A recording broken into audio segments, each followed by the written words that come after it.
and this low has traded that fair value gap. See this fair value gap? I would love to mark the 50% of that fair value gap here. I'll just keep it, okay? By the way, if I see this type of big fair value gap, in this type of situation, I go to 5-minute chart and I try to find out two fair value gaps. So if you go to your 5-minute chart, you will see this is the first fair value gap or the entry fair value gap. This is the breakaway gap. So I will mark the breakaway gap from 5-minute chart, okay? So this fair value gap is from why 5 minute? I just explained. So that is 5-minute fair value gap. And I'm gonna remove it. Remember, the top of this 5-minute fair value gap is the 50% of this fair value gap, okay?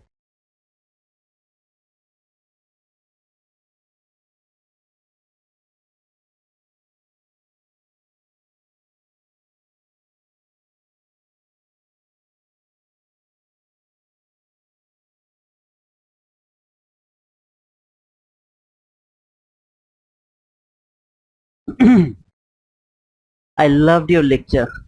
Thank you, Vithok. Hi, brother. Now that 15-minute week CE has been traded from yesterday, would it be reasonable to say that high will be targeted by sell liquidity? Absolutely, brother. That's why I just marked it. The CE, when the CE is traded, market went lower. So I believe that this high should be traded now. Okay. Now I just learned it 2 days ago. I didn't backtest it, or I didn't know it works perfectly or not. ICT recently talked about this. When the 50% of a week is used already, the next time that high should be targeted. Okay.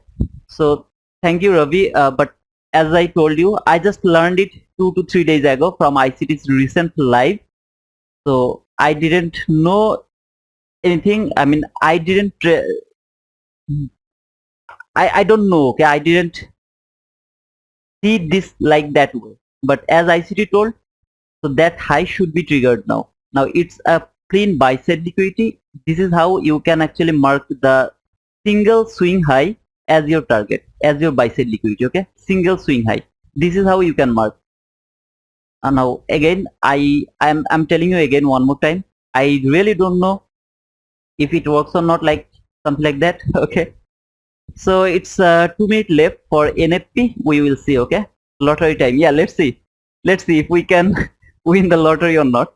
That is my expectation. For the first time, it will go higher until that buy side liquidity. But here, I would love to see if it can reach until that area or not. I mean, yeah, I love to do this. I'm not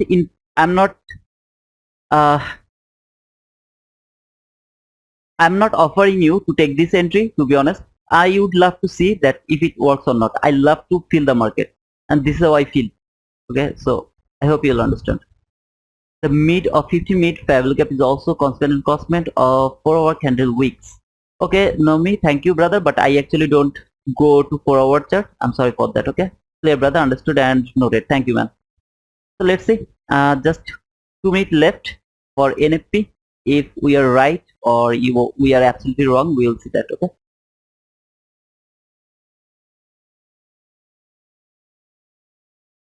The last minute or of NFP, the last minute. Okay. I want to see market will go below that low. See this low? I don't want to see market will go below that low, because this low has taken all of this liquidity. Everything has taken over here. I put my stop loss over there. The reason is, here is 1 minute last fair value gap. Can you see it? 1 minute last fair value gap. I just covered it. At the same time, this candle has made this 50-minute fair value gap. So it can trade that 50-minute fair value gap one more time. There is nothing wrong. It should not go below this low. That's why I put my stop loss over there, because of the volatility. Now I would love to see how it will react around NFP. Just 10 seconds left. And over there. Okay. Not yet. 3, 2, 1, 0. There you go. Okay. I got it. Thank you. As I told, market should not go below this low. Okay. This market should not go below this low.